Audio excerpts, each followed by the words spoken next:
এখানে সেখানে চায়ের দোকানে কান পাতলে প্রায়শই শোনা যায় শিক্ষার কঙ্কালসার অবস্থা নিয়ে আলোচনা চলছে বিভিন্ন মানুষজনের মধ্যে। এবং আগামী 10 বছরে শিক্ষা ব্যবস্থাটা কোন জায়গায় যায় সেই নিয়েও তুমুল আলোচনা বাকবিতণ্ড চলতেই থাকে। তাই নিয়েই আমি প্রেজেন্টেশন করতে যাচ্ছি পশ্চিমবঙ্গের শিক্ষা এটা আবার কি। একটা সময় ছিল যখন ছাত্ররা ক্লাসে আসতো শিক্ষকদের ভয় পেয়ে। এখন শিক্ষকরা ক্লাসে আসেন কিন্তু ছাত্ররা নিখোঁজ থাকেন। শিক্ষক আছেন বটে, স্কুল বিল্ডিংও আছে, কিন্তু ছাত্রদের দেখা নেই। শিক্ষা ব্যবস্থার এমন উলাট পুরাণ গল্প বোধহয় শুধু আমাদের রাজ্যেই সম্ভব। সরকার যেন এক মহাজাগতিকে পরীক্ষা চালাচ্ছে একটা শিক্ষা ব্যবস্থা কিভাবে ধীরে ধীরে শূন্যে মিশিয়ে দেওয়া যায়। সরকারি বিদ্যালয়ের ক্লাসরুমে একজন শিক্ষক মহাশয় বাচ্চাদেরকে বলছেন, বাচ্চারা আজ আমরা ইতিহাস পড়ব।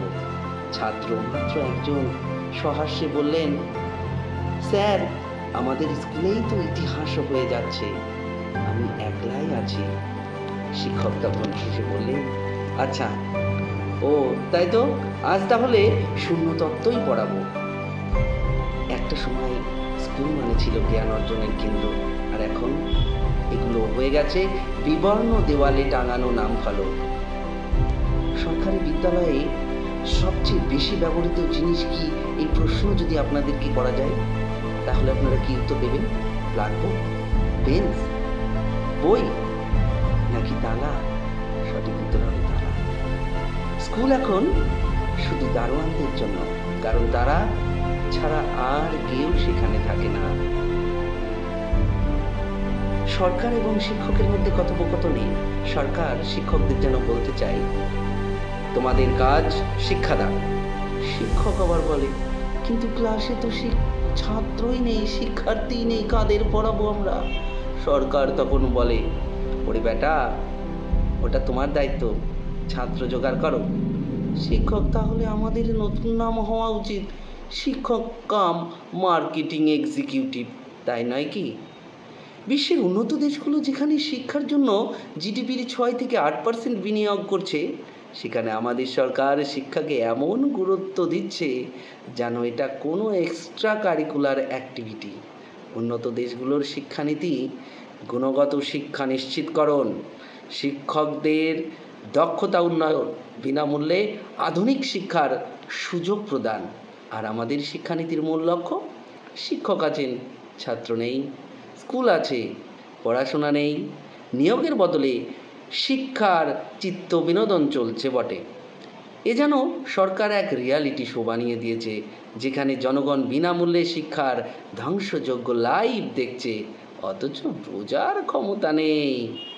জনগণের চোখে পুরো ধুলো দেওয়া একটা মাস্টার প্ল্যান বটে। সরকার এখন চমৎকার এক অর্থনৈতিক পরিকল্পনা এনেছে।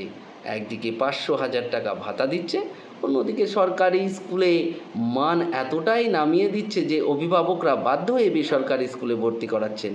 সেই বেসরকারি স্কুলে খরচ হচ্ছে প্রায় 5 গুণ। দারুণ কৌশল বটে, এক হাতে টাকা দাও আর এক হাতে 10 গুণ বেশি টাকা নিয়ে নাও। এবার সরকারি স্কুলের নতুন নামকরণ করা হোক দুঃখের বিদ্যালয় বটে। এর থেকে বেরিয়ে আসার উপায়টা কি, সমাধান কি? শিক্ষার শোকসভা রুখতে আমরা চাই সঠিক ব্যবস্থা নিক সরকার। জিডিপির অন্তত 6% শিক্ষায় বিনিয়োগ নিশ্চিত করা হোক, সরকারি বিদ্যালয়গুলির পরিকাঠামো এবং শিক্ষকের সংখ্যা বৃদ্ধি করা হোক, সরকারি কর্মচারী ও জনপ্রতিনিধিদের সন্তানদের সরকারি বিদ্যালয়ে বাধ্যতামূলক ভর্তি করা হোক, যাতে করে সরকারি বিদ্যালয়গুলির মান দ্রুত উন্নতির পর্যায়ে আসে। শিক্ষাকে রাজনৈতিক লোভ থেকে অবশ্যই মুক্ত করা হোক। জনগণের ঘোষণা, শিক্ষা নয় বিলাসিতা, শিক্ষা মৌলিক অধিকার। সরকারি বিদ্যালয় বাঁচাতে হবে, নইলে জাতির ভবিষ্যৎ অন্ধকার। শিক্ষার মান কমিয়ে ভবিষ্যৎ ধ্বংস করা আর চলবে না। যে সরকার শিক্ষাকে ধ্বংস করবে তাকে আমরা ক্ষমতা থেকে সরিয়ে দেব। সরকার যদি শিক্ষাকে এভাবে চালিয়ে যায় তাহলে কয়েক বছর পর শিক্ষার জন্য একটা মিউজিয়াম বানাতে হবে, যেখানে ট্যাগ লাগানো থাকবে একদা এখানে শিক্ষার্থীরা পড়াশোনা করত। যাই হোক, শিক্ষাকে ধ্বংস হতে কোনো মতেই দেওয়া যাবে না। শিক্ষা আমাদের অবশ্যই বাঁচাতে হবে এবং জাতি করতে হবে। ধন্যবাদ।